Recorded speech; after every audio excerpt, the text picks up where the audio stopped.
Just by round of introductions, my name is Wally Lazier. I'm the Vice President of Business Development for the Americas here at Alco. And then leading today's presentation is Eric Bush. So Eric, I'll let you intro yourself. Hey, Eric Bush, Executive Vice President for Algo. Previously, I was the founder of Demand-Driven Technologies. We merged with Algo in December, and it's been a very exciting last 7 months as we've gotten the wheels turning with our new partners at Algo. So delighted to be with you today. Awesome. All right, well, let's go ahead and kick it off, Eric. Good deal. So really appreciate everyone joining today. This is, as Wally mentioned, the second in a 4-part series of webinars, which are accompanied by white papers that are cascading out as we go through the topic here. We're going to talk about what forecast variability looks like. We're going to talk about how we believe the variation and the inaccuracies in forecasts are frankly quite structural and really not going to change that much. And so that has some implications that we'll talk about in the next webinar as to how we can address those in a better way. We're going to show you some analysis. It's a little nerdy, a little bit down into the details, but I think it'll help illustrate the point that we're trying to make around it's not just that the forecasts are inaccurate, but it's also that they change all the time. And that fluctuation on a weekly basis tends to create a lot of noise within a supply chain environment that we think there's better ways to handle. There's some diagnostics, and we'll show you how you could do some analysis to help you get through and get a better understanding of what's happening in your own environment, which can lead you to making some fundamental changes in your operating environment, as we call it, and moving forward to a better place. So again, this is what we call the diagnosis webinar. We're trying to understand the root cause issues. In the first webinar we did, it was kind of a call to action that illustrates that, hey, there's some fundamental challenges. We've not seen inventory turnover rates improve. Why is that happening? What are some of the root cause issues, and how do we really figure out the way to go forward? Today, we're drilling down on the forecasting piece of it itself. The next 2 sessions will get into how you build an operating model that gives you the ability to deal with the inevitable forecast variation and inaccuracies.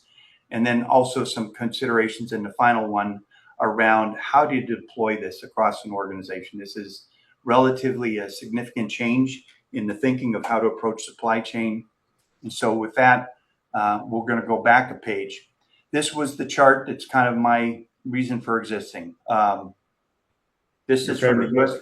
Federal Reserve. This is my favorite chart, so apologize if you've seen it 27 times before, but you know, they say repetition is the source of all knowledge. This is a view from the U.S. Federal Reserve of inventory turns for U.S. manufacturers over the last 30 years. And you can want to be at the lower part of this chart, not the top. You can see if you go back 30 years ago to the mid-90s, we were turning at about 1.4 times inventory to sales. We're basically at the same place on the right side of the chart here, 30 years later. There's $1 trillion of inventory in U.S. manufacturing, right? And you would think with all the software investment that has happened over that 30-year horizon, that we would have gotten to some better place. We would have seen some tangible and sustainable improvement in our performance, but in reality, we're kind of stuck in the mud. And I think that there's a lot of reasons behind this. We're going to talk about forecasting as being one of them. But we're trying to approach the problem from the standpoint of first principle thinking, meaning let's challenge all of the assumptions that are out there, because maybe we'll find some things that we can improve on, kind of the way I always talk about SpaceX landing the rockets on the tail, and all of a sudden space exploration and the cost of doing so changes dramatically. Maybe we can find ourselves to a better way. I think about this in the context of this. If we could just shave 10% of the inventory out, that would free up $100 billion of working capital, which is a massive amount of money, right? Wally, what would you do if you had $100 billion? What would you do with that money? I mean, a couple villas in the Italian countryside might no longer be on the market. I don't know, something like that. Maybe a boat. Maybe a boat. I was thinking the exact same thing. I'd buy us a really nice boat so we can catch some nice fish off the coast of California, there where you live, and have a lot of fun doing that. Something more important, though, than collecting dust, right? I mean, I think that's inarguable. That why do we have this problem? All of this software investment has been basically predicated on one fundamental set of assumptions that I think are really due to have quite a bit of scrutiny and challenge. First, the planning system, MRP, as our good old buddy, assumes that your forecast or your demand order book is accurate, that nothing's going to change. That is the gospel truth. Why do we do this? Well, because we have to go buy some stuff, and then we have to make stuff, and then we have to distribute it to meet the demand. We have to start ahead of time. So if we don't forecast what's going to happen down the road, how do we know what we're doing in the right way? MRP assumes that the forecast is accurate. It assumes that there's not going to be any variation. And also the user's assumption is that this MRP thing is the only way we have to make sure that we'll have the material on time when the demand arrives. And I don't think any of these assumptions are valid. And so the whole idea of this call and this webinar was to look at what actually goes on in forecasting. Because if we understand that better, maybe there's some other strategies that we could follow to get to a better place and challenge these core assumptions of MRP, which I believe are dramatically flawed. So what we're going to do is we're going to start with an automotive supplier. This is a tier one supplier. This is data from an actual item that they were producing that goes directly into an automobile, into the automotive assembly plant.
I think I was talking about the signal variation and how this is inevitable that this is happening. I mean, it's not even a forecast that a demand planning group is generating. It's a rolling production schedule that's coming to this automotive supplier. And it's a very, very challenging environment to deal with because obviously when you've got a variance between the minimum percent of actual and the max percent of actual, in this case, it was a 116-point swing from low to high versus what their actual demand was. You're not going to be able to tell Ford or Chrysler or whoever it is you're supplying that they got to clean up their forecasts.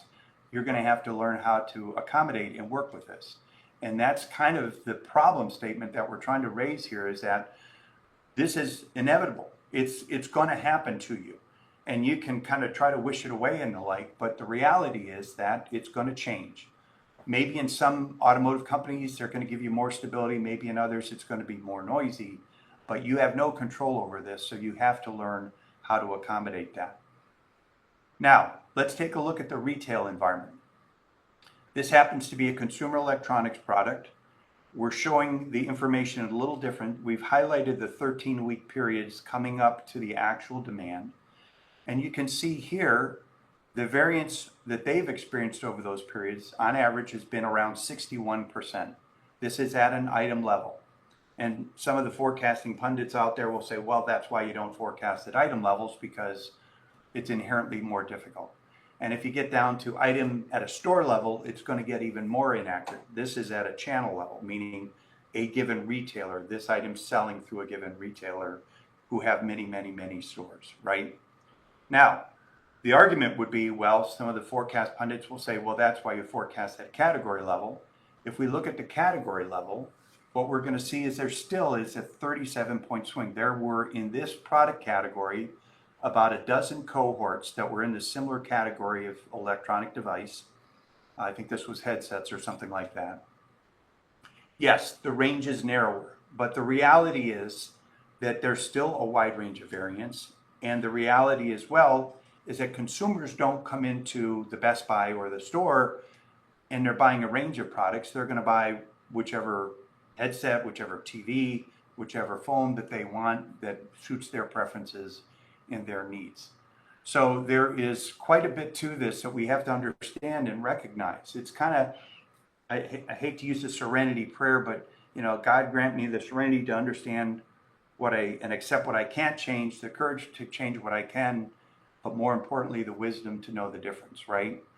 If we take the assumption that this forecast error, this demand book error and variability is a reality, then it points us to start asking the question, shouldn't we change our strategies? In the white paper, we talk about this variation being a structural issue. So much of the time, people talk about, well, our MAPE score, our forecast accuracy score is this or that or the other thing, but they're ignoring the fact that in the weeks leading up to that point of demand, there was a lot of evolution in the forecast. I think it's largely related to the market itself. The market conditions continue to evolve. These are macroeconomic conditions. There's all sorts of competitive threats now in the global markets that we're dealing with. People will talk about the weather. It was hotter or colder, where there's tariffs, you name it. You can go on and on and on and on and on, pointing your finger at all these things that frankly are totally out of your control, but are going to influence the buyer behavior, whether you're in a B2B mode or in a business to consumer mode. Forecast inaccuracy propagates, meaning the same issues that we're having in that automotive company trying to deal with this signal fluctuation are going to propagate upstream to our suppliers and their suppliers. And so it's called the bullwhip effect in planning. It's alive and well. There's not a lot we can do about it. We'll talk about, when we get into the next webinar, tactics that you can deploy to help gain more control over that environment. Aggregation, we just looked at the category level forecast. Yeah, it looks more accurate, but the reality is we sell items. When I'm buying if I go to the store and I'm trying to buy a carton of Coca-Cola, I'm not buying, there's a specific size that I want that fits in my fridge the way I like it at my home, blah, blah, blah. That's the reality. We're not dealing in categories, we're buying at the item level. Sometimes there may be substitution between two items, but more often than not, the buyer has a preference, and the more accurately we can meet that preference, the better off we're going to be. And then finally, human intervention. Everyone in the forecasting centric world feels that they will stop at nothing to try to make that forecast more accurate. But what if there was a way that you could attenuate and reduce that amount of frenzy? Because if there's other ways to ensure the inventory will be available, then we don't need to get so maniacally focused on forecast accuracy. We should look more at what we call our operating model as a technique to override that. So when we have all this fluctuation, Wally, just share your perspective. You came out of industry, you've got your own scar tissue from this. Just talk about what happens when the forecast continues to evolve as we've just described. Yeah, for sure. So for some of the folks that I've met in the past on the phone, it is always amazing when we talk to customers or prospects and they talk about the buyers and planners come in on a Monday morning, they print out pages and pages of action messages, and then they try to go as far as they can by Friday, and then they need to start over again the following Monday. When Eric talks about and shows that great chart, and these are actuals, these are anonymized actuals, it's amazing when you see that variation. And if you can imagine what that's driving through your supply chain teams, your buyers and your planners, right? Not only do I have the plant manager yelling at me because I'm out of something that I didn't know about. But then I'm also supposed to be expediting something that just changed, as soon as I turned around. So I'm sure folks on the phone are very, very familiar. And then you only do that for a couple months as a buyer or a planner sitting in that seat. And then inadvertently, you are going to create your own messaging. You're going to create your own Excel file. Maybe you've got a buddy in another department that can put together some pretty cool pivots for you and try to get some formulas going. It is a very, very vicious cycle. And we see it time and time and time again.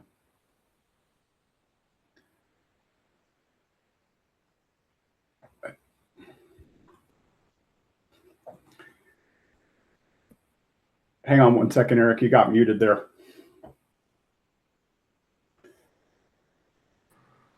Am I not muted now? There you go. There we go.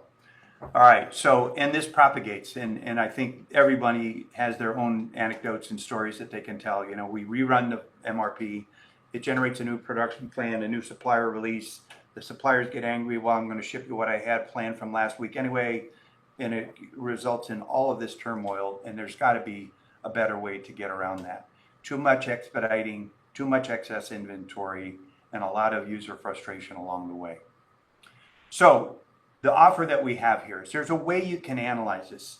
Obviously, there's a critical dependency here that you're archiving your forecasts or your order book, your demand order book each week over the horizon so that you can look back and assess in your own way how the signal has changed. It's this signal variation that we're really trying to get a better understanding of. If you're in a good shape where you've got less than 30 points of swing, you're lucky. You're in a very lucky point to have that kind of range. But more often than not, you're going to be higher than that, somewhere in the damaging to structural kind of end of the spectrum here. And the more to the right on this scale that you get, the more critical thinking you need to engage here to really look for a different way to solve the problem. Because it's unlikely you're going to be able to change the trajectory of that forecast ranges and the forecast inaccuracy. You're going to have to find other ways to combat that. And that's part of what we'll talk about in the next workshop, the next webinar, which will be in a few weeks.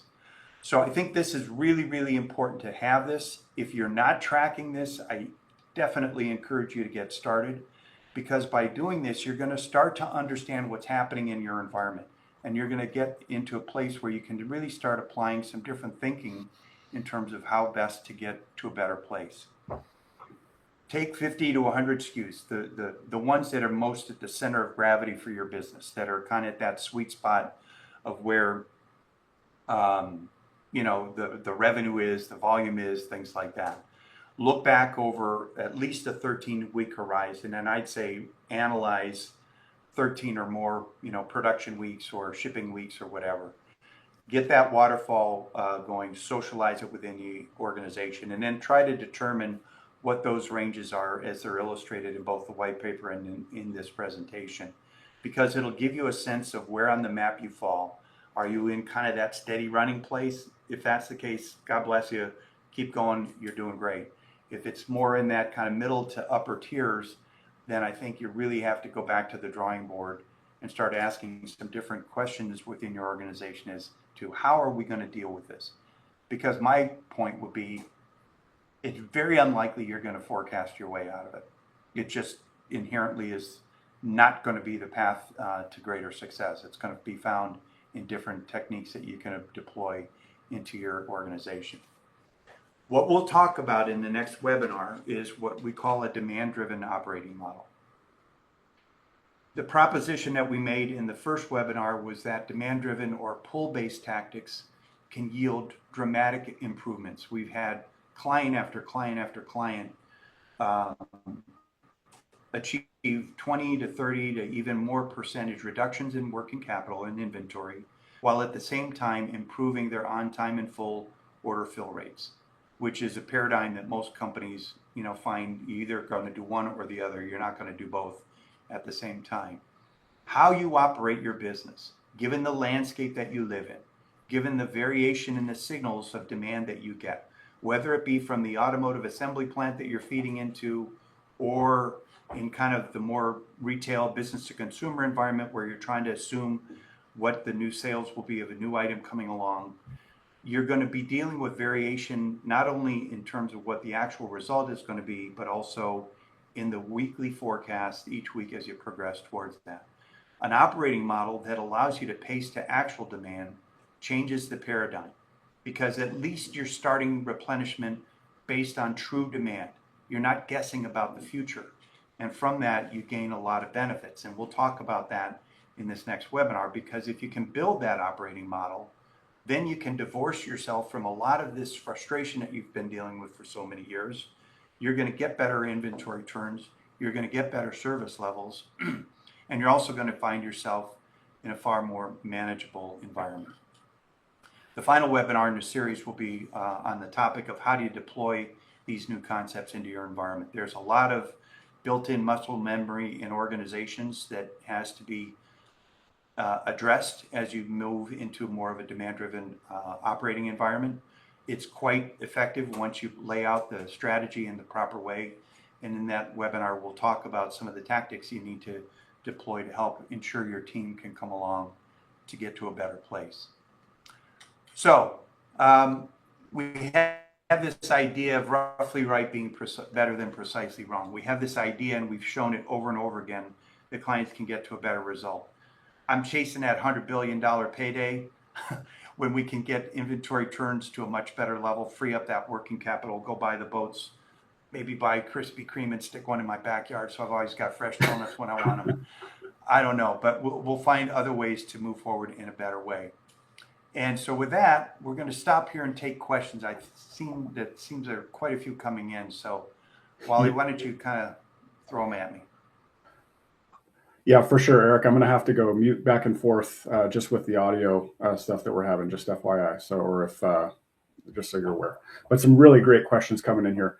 And so we'll go through here. So this is a great question from Fabio, a little more on kind of the demand planning focus side. But, how can planners tell when a forecast override is helpful when it's just adding more noise? Any comment there? Oh, let me get Eric back here. Can you hear me now, Wally? There's a concept called forecast value add, which is utilized to measure whether your adjustments are actually improving or decrementing the forecast accuracy. Our demand planning solution supports that. I think it's an incredibly important discipline. It helps kind of gain control of when are we going too far down the path of trying to tweak the forecast to get better and better and better. When you measure that forecast value add, it's going to look at what your baseline forecast accuracy was versus what we'll call it a collaborative forecast, one that humans have intervened on and made adjustments to. And it helps you kind of gain better, ongoing learning, if you will, around where adjustments are helping or actually being counterproductive to what you're trying to accomplish. I'll do the muting on and off, Wally. Perfect. Thank you so much. All right, another great question here, kind of back on the demand planning focus, though, is that, from Jeffrey here, many organizations treat point of sale as the gold standard for demand planning, yet excess inventory often results from the bullwhip effect, which you talked about a little earlier. Where do you think planners should place the most trust? Should it be in point of sale? Should it be in the customer forecast level? Or should it be actual order history, and why? I know you're very passionate about this one. Got to unmute. Got to unmute.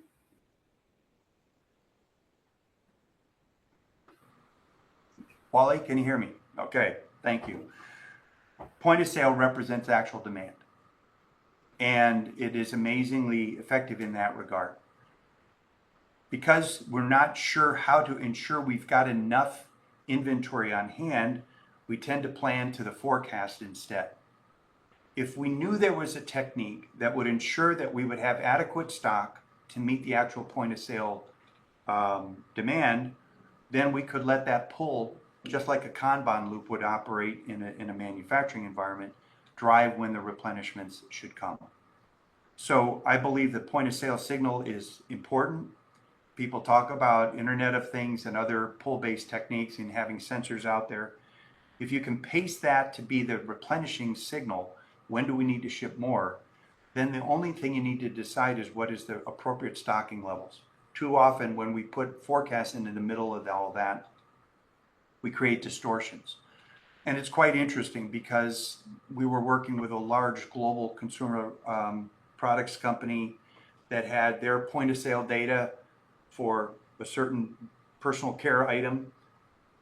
Basically, the trend was almost not a trend. It was pretty much flat consumption every week. People use soap at a certain rate in a given population on a pretty consistent basis, right? Yet then they juxtaposed against that how they were shipping and producing. They were introducing lots of their own variability in the process. So I'm a big fan of point of sale as the consumption signal.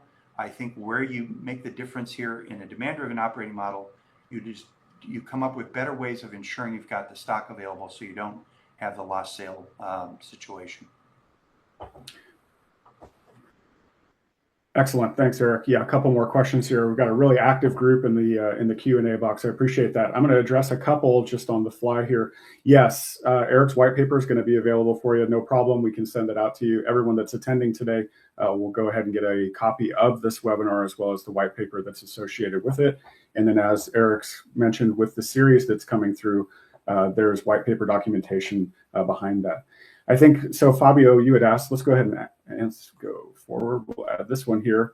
So Eric, I think you gave some great examples, right? And those are actual examples that we have seen. But why don't you talk a little bit more about this one when you see this time and time again about, is the forecast override helpful or is it just adding more noise? Any commentary in your experience? Yeah, I feel like I'm a big believer in the Pareto curve. I'll just be real blunt here.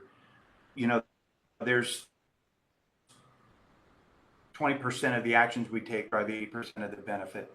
I've seen environments where there is such a focus on demand planning and we are smarter than the forecast engine was, so we're going to make edits.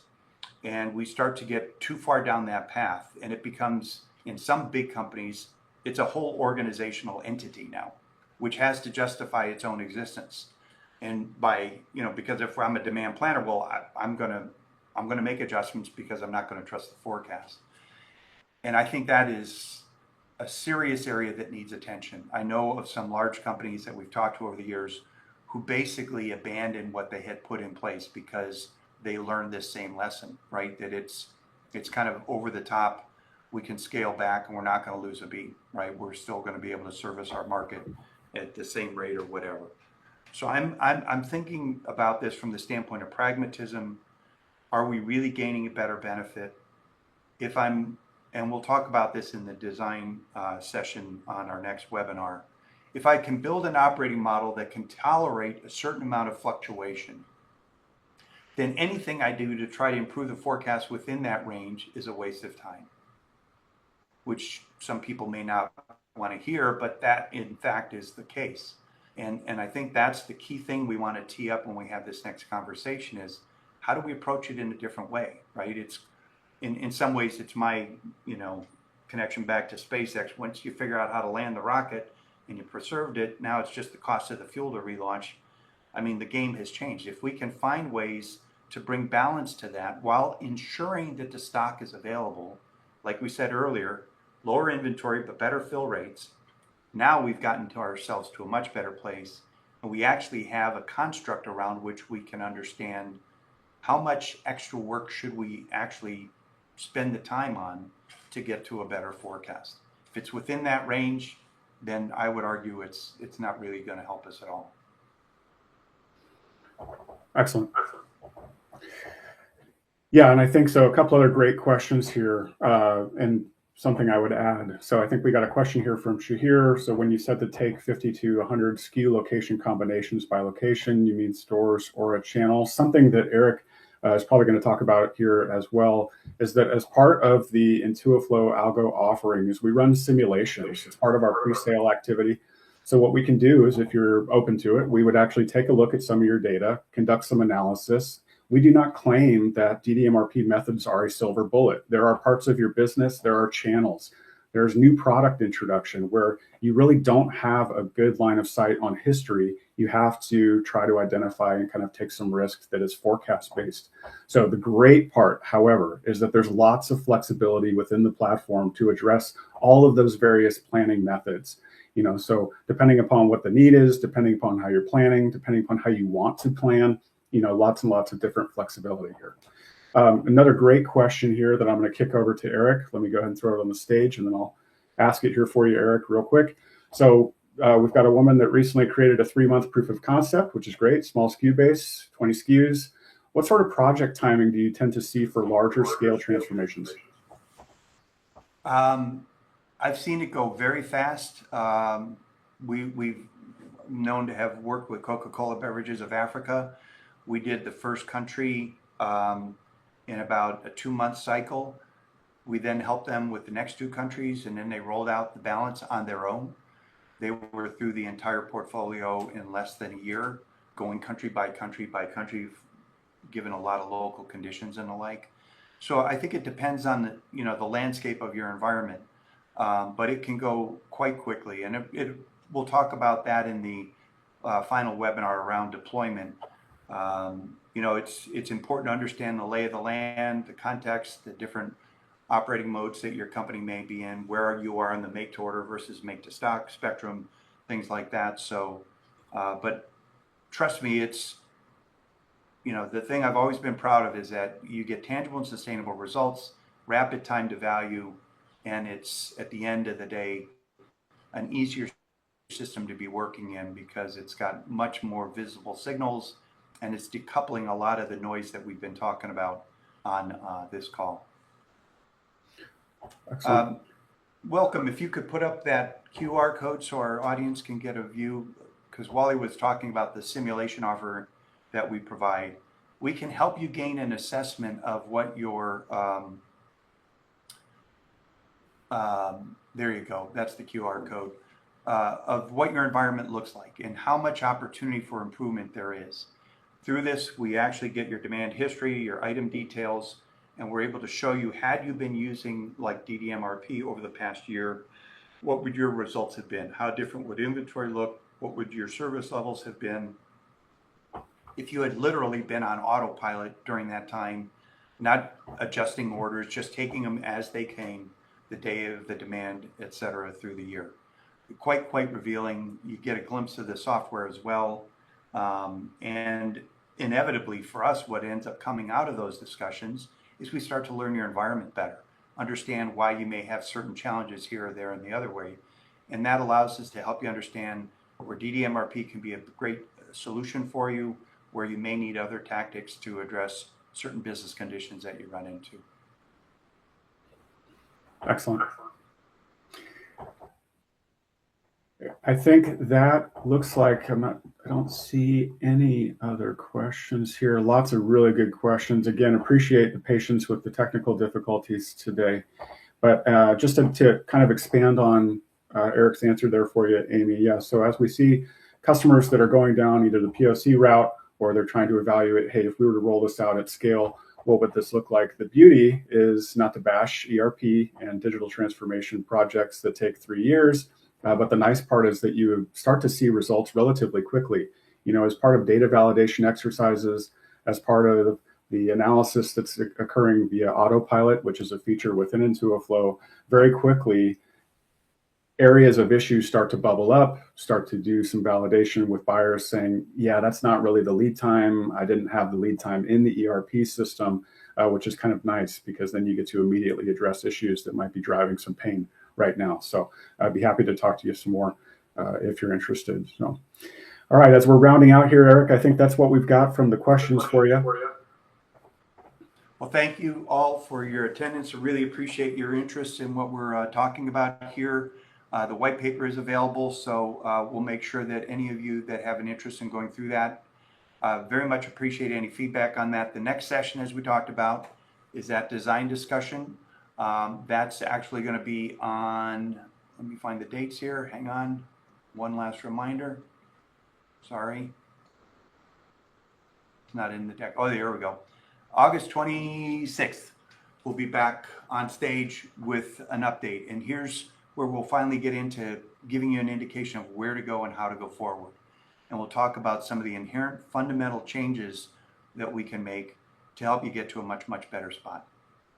So with that, we'll say thanks and we wish you all the best, and we hope to be with you on your demand-driven journey.